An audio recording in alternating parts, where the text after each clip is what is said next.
Welcome to Verma Channels.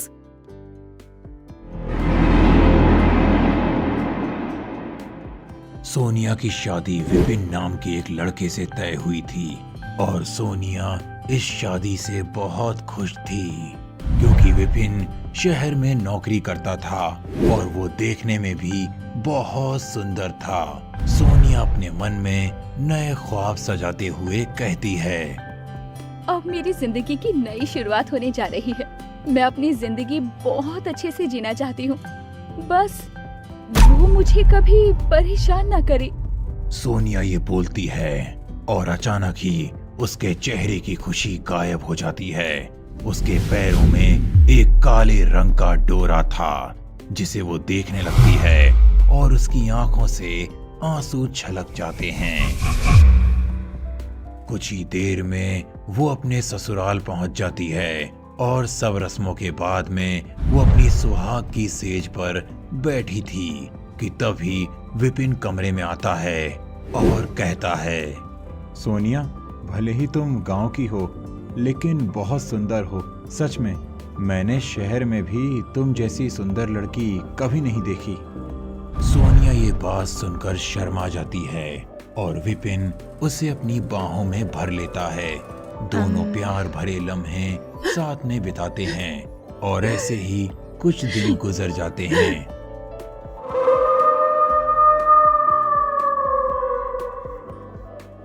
एक दिन विपिन सोनिया के लिए पायल लेकर आता है और उसे पहनाने लगता है।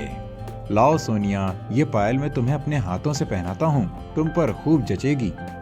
विपिन ये बोलकर सोनिया को पायल पहनाने लगता है और उसके पैर में काला डोरा देखकर कहता है, ओहो, ये काला डोरा कितना पुराना लगता है। इससे तो पायल की सारी शो ही खराब हो जाएगी। तुम अब शहर में रहती हो, ये गांव वाली हरकतें मत करो। रुको, मैं अभी इसे तोड़ देता हूँ। नहीं नहीं, रुक जाइए।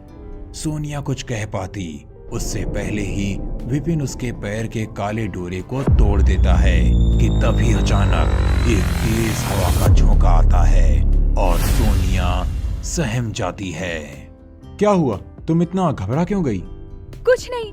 इसके बाद में विपिन को एक अर्जेंट कॉल आता है और वो अपने कमरे के बाहर चला जाता है।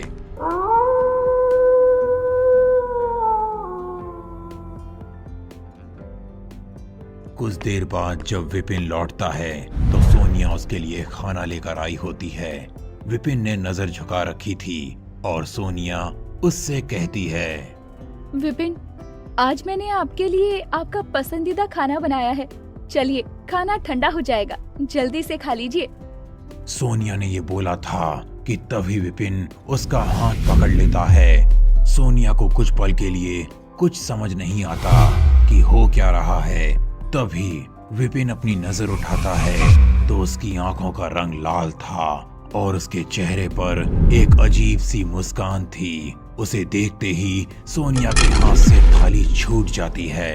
तुम? सोनिया विपिन को ऊपर से नीचे तक देखती है और तभी उसकी नजर विपिन के उल्टे पैरों पर पड़ती है और वो चक्कर खाकर बेहोश हो जाती है। वो साया वहां से गायब हो जाता है। कुछ देर में विपिन आता है और सोनिया को इस तरह से बेहोश देखकर उसे बेड पर लेटा देता है। उसका शरीर बुखार से तप रहा था। कुछ दिन बीत जाते हैं लेकिन सोनिया की तबीयत में सुधार नहीं आता। अब वो अक्सर बीमार रहा करती थी। इन सब से परेशान होकर विपिन सोनिया की माँ माया को अपने घर बुला लेता है और माया सोनिया को देखकर अकेले में उससे कहती है, अरे तुझसे कितनी बार कहा है कि काला धागा अपने पैर से मत उतारना। अरे फिर भी तूने काले धागे को अपने पैर से क्यों उतारा? माँ, इसमें मेरी कोई गलती नहीं है।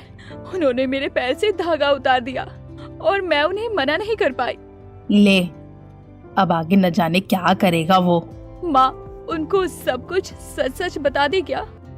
अरे वो शहरी लड़का है, ये सब गांव के तौर तरीके वो नहीं समझेगा। अरे उसको बताने की ना सोचना भी मत। वो दोनों बातें कर ही रही होती हैं लेकिन दोनों इस बात से अनजान थीं कि विपिन ने उनकी सारी बातें सुन ली थीं, लेकिन फिर भी विपिन कुछ नहीं कहता। अब माया सोनिया के साथ रहती है तो सोनिया की तबीयत भी थोड़ी सी ठीक हो जाती है। लेकिन एक दिन अमावस की रात थी। विपिन और सोनिया अपने कमरे में सोए थे। तभी माया उनके कमरे में आती है। उसका सर झुका हुआ था और वो अचानक से विपिन का गला दबाने लगती है। विपिन तड़प कर उठते हुए कहता है, ये क्या कर रही हो आप?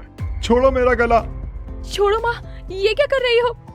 सोनिया ने ये बोला ही था कि तभी उसकी नजर अपनी माँ के पैरों पर जाती है, जो कि उल्टे होते हैं और उसकी माँ की आंखें लाल होती हैं। सोनिया कुछ बोल पाती इससे पहले ही माया एक हाथ से विपिन को हवा में उठा देती है। विपिन तड़प रहा था और सोनिया कहती है, तुम्हारा मतलब तो मुझसे है ना? इन्हें छोड़ दो, इन्होंने तुम्हारा कुछ नहीं बिगाड़ा। इसी लड़के की वजह से हम दोनों दूर हुए हैं। इसको मैं जिंदा नहीं छोड़ूंगा। ये सब कुछ होते देखकर विपिन डर जाता है कि तभी अचानक सोनिया हनुमान चालीसा पढ़ने लगती है और वो छलावा अचानक ही गायब हो जाता है। इतनी देर में माया भी कमरे में जाती है और विपिन गुस्से में कहता है, कोई मुझे बताएगा कि ये सब क्या हो रहा है? अरे मैं बताती हूँ बेटा।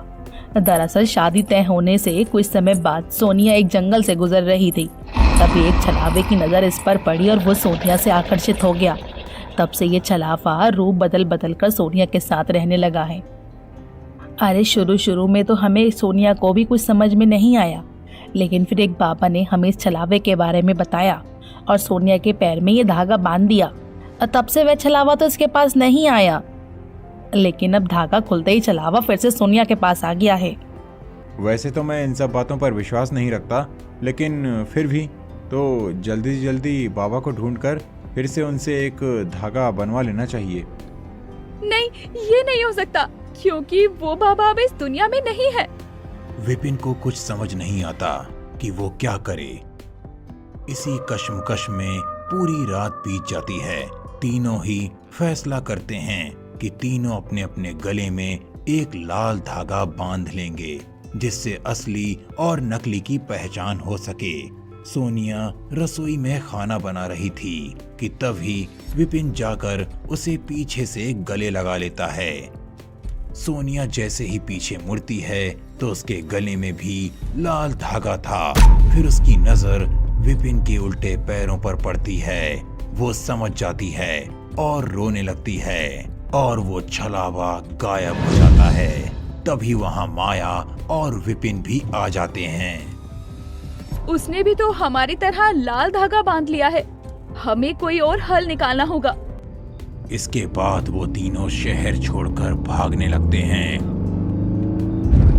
लेकिन तभी रास्ते में उन्हें उस बाबा की आत्मा मिलती है जिसने सोनिया की पहले मदद की थी।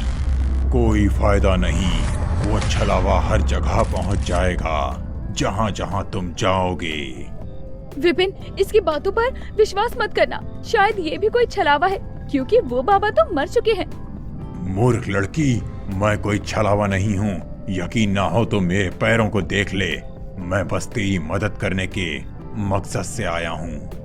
जिसके बाद वे तीनों उस बाबा के पैरों की तरफ देखते हैं तो उसके पैर सीधे होते हैं और वो बाबा कहता है, वो सोनिया के पीछे है, तो अब हम लोगों को छलावा के साथ छल ही करना पड़ेगा। अगर हम जीते जी सोनिया का अंतिम संस्कार कर दें तो वो दुनिया में नहीं रहेगी। तब वो छलावा चाहकर भी उसके पास नहीं आएगा और उसका मोह भी भंग हो जाएगा। ये बात सुनने के बाद सबको उम्मीद होती है। जिसके बाद उसी रात को वो लोग सोनिया की तस्वीर लेकर और एक सोनिया की गुड़िया बनाकर उसका अंतिम संस्कार करने जाते हैं। तभी वहां माया आती है और कहती है, अरे नहीं नहीं, अब मैं अपनी बेटी का जीते जी अंतिम संस्कार नहीं होने दूंगी, चाहे कुछ भी हो जाए। माँ जी, आप ये कैसी बातें कर रही हैं? सोनिया की जान बचाने के लिए ये बहुत जरूरी है, वरना वो छलावा सोनिया के साथ कुछ भी कर सकता है। बोला ना, मैं मेरी बेटी के साथ ये सब नहीं होने दूंगी। कि तभी सोनिया की नजर उसके पैरों पर जाती है जो कि उल्टे थे। वो समझ जाती है कि माया नहीं, ये छलावा है। कुछ ही दूर पर आगे जाने पर उन्हें माया की लाश मिलती है, जिसे देखकर सोनिया रोने लगती है। आपको क्या हो गया माँ? देखो विपिन जी, उसने मेरी माँ को भी जिंदा नहीं छोड़ा। अभी समय नहीं है, हमें जल्दी जल्दी तुम्हारा अंतिम संस्कार जीते जी करना होगा, वरना वो तुम दोनों को भी नहीं छोड़ेगा। इसके बाद वो तीनों सोनिया के नाम की गुड़िया को लेकर का अंतिम संस्कार करते हैं। उसका अंतिम संस्कार होते ही छलावा भी वहां प्रकट होता है और तड़पने लगता है और छलावा वहां से गायब हो जाता है। इस तरह सोनिया और विपिन को छलावे से छुटकारा मिलता है और वो अपनी एक नई जिंदगी शुरू करते हैं।